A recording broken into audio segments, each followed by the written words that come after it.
Mummy हा कोणता मसाला आहे? अगं हा सवाई पुणेरी मिसळ रसा मसाला आहे. चल आता मी तुला मिसळपाव करून देते. फ्रेंड्स स्वाद किचनमध्ये मी स्वाती आपले सर्वांचे स्वागत करत आहे. तर येथे अशी मी मिसळपाव केलेली आहे. ह्या इथे मी वेगळा मसाला वापरलेला आहे. तर चला रेसिपीला सुरुवात करूया. आपल्या तोपर्यंत तुम्ही आपल्या चॅनल सबस्क्राईब करा लवकर पटापट आणि एक लाईक देखील करा.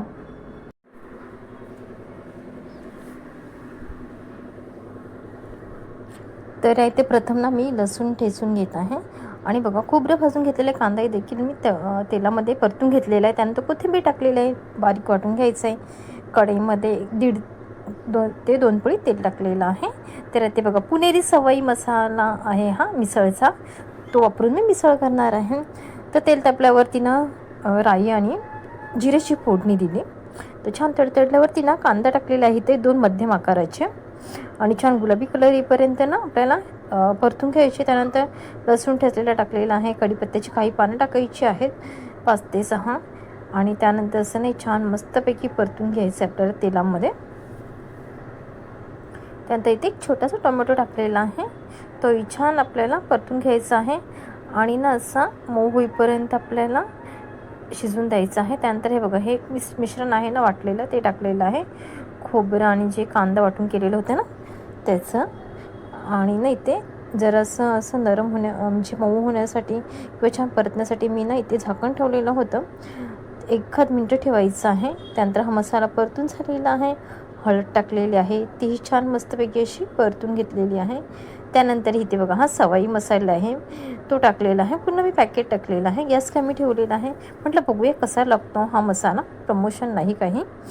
तर मसाला टाकल्यावरती छान मस्तपैकी परतायचं आहे आणि जास्त नाही म्हणजे 1 मिनिटभर परतायचं आहे. त्यानंतर थोडंसं गरम पाणी टाकलेलं आहे. त्याच्याने ना आपलं हे म्हणजे अशी नाही तर्रीही छान येते आणि कलरही छान येतो कोणत्याही भाजीला गरम पाणी टाकले की. त्यानंतर बघा इथे मोड आलेली मी मटकी टाकलेली आहे. 1 कप भरून ठेवलेली होती भिजत, त्याला मोड आलेले आहेत.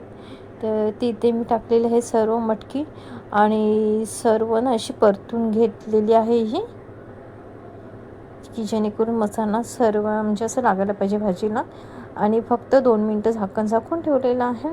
त्यानंतर ना आता इथे गरम छान मस्त असं कडकडीत पाणी ओतायचं आहे. या इथे ना मी 1.5 ग्लास भरून गरम पाणी ओतलेलं आहे. शक्यतो गरम पाणीच टाकायचं याच्यामध्ये. एकीकडे गरम पाणी ठेवलेलं होतं तापत मी, तर छान असं ना मिक्स करून घ्यायचं आहे.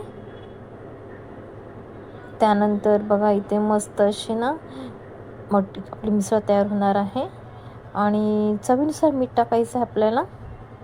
आणि आता मटकी शिजवून देऊया, आपली ही मिसळ रसा हा शिजवून देऊया 10 मिनटंभर.